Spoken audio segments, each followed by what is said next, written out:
On December 16, Julian Assange, one of his assistants, reached out to Donald Trump Jr. by direct message on Twitter and asked him to make a request of his father, who was then the president-elect. They knew that Australia wouldn't go along with it, but could Trump Sr. please suggest that Assange be appointed as the ambassador to the United States? This would send a message to Sweden, Australia and the UK to back off their legal cases. As far as I can tell, this is the only communication Wikileaks had with Donald Trump Jr. that didn't directly promote Russia's interests. Let's look at the first communication made via Twitter just before the stroke of midnight on September 20, 2016, at the height of last year's presidential election. The Wikileaks Twitter account sent a private direct message to Donald Trump Jr., the Republican nominee's oldest son and campaign surrogate. A PAC-run anti-Trump site, PutinTrump.org, is about to launch, Wikileaks wrote. The PAC is a recycled pro-Iraq war PAC. We have guessed the password. It is Putin Trump. See about for who is behind it. Any comments? There are a host of issues raised by this communication, including legal questions about what laws may have been broken and by whom. But what stands out to me is that Wikileaks was interested in something that linked Trump to Putin in a negative way. This was the subject that motivated them to make contact, and Donald Trump Jr. was the one who they thought would be the best person to arm with a stolen password. The next communication came about a month later during the endgame of the campaign. In one sense, Wikileaks was trolling they wanted to help neutralize a potential October surprise by getting their hands on Trump's tax returns themselves before they could be released by an unfriendly source. But, on closer inspection, they primarily wanted the tax returns because it would rectify their reputation for pro-Trump bias and give more weight to the DNC and podested leaks they had been publishing on a rolling basis. Since Russia had procured the emails, this was clearly in Russia's interest. Hey Don, we have an unusual idea, Wikileaks wrote on October 21, 2016. Leak us one or more of your father's tax returns. Wikileaks then laid out 3 reasons why this would benefit both the Trumps and Wikileaks. 1. The New York Times had already published a fragment of Trump's tax returns on October 1. 2. The rest could come out any time through the most biased source, e.g. NYT/MSNBC. It is the 3rd reason, though, Wikileaks wrote, that is the real kicker. If we publish them, it will dramatically improve the perception of our impartiality, Wikileaks explained. That means that the vast amount of stuff that we are publishing on Clinton will have much higher impact, because it won't be perceived as coming from a pro-Trump, pro-Russia source. The Election Day communication also followed this pattern. Wikileaks is ostensibly a radical transparency organization, not a disinformation center. So, why would they want to encourage Donald Trump to pursue a campaign to delegitimize the results of an American election based on no facts? This was Russia's goal, obviously, but there is no reason it should have been a goal for Wikileaks. Wikileaks didn't write again until Election Day, November 8, 2016.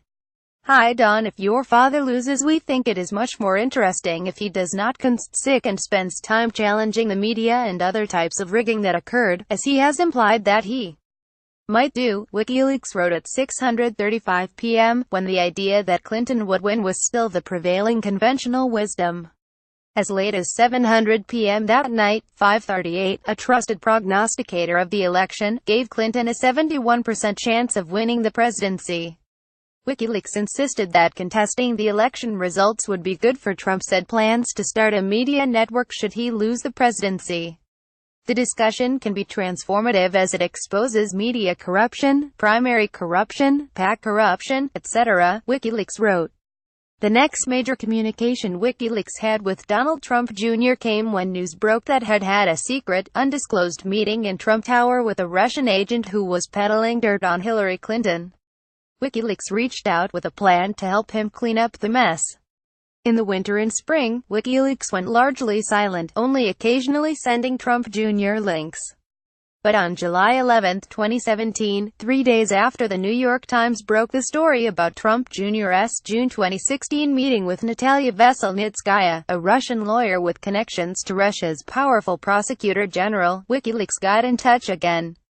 Hi Don. Sorry to hear about your problems, Wikileaks wrote. We have an idea that may help a little. We are very interested in confidentially obtaining and publishing a copy of the emails cited in the New York Times today, citing a reference in the paper to emails Trump Jr. had exchanged with Rob Goldstone, a publicist who had helped set up the meeting. We think this is strongly in your interest, Wikileaks went on. It then reprised many of the same arguments it made in trying to convince Trump Jr. to turn over his father's tax returns, including the argument that Trump's enemies in the press were using the emails to spin an unfavorable narrative of the meeting, as publishing not only deprives them of this ability but is beauty confounding. Once again, the desire to confuse people about WikiLeaks' true motives and allegiances is front and center here.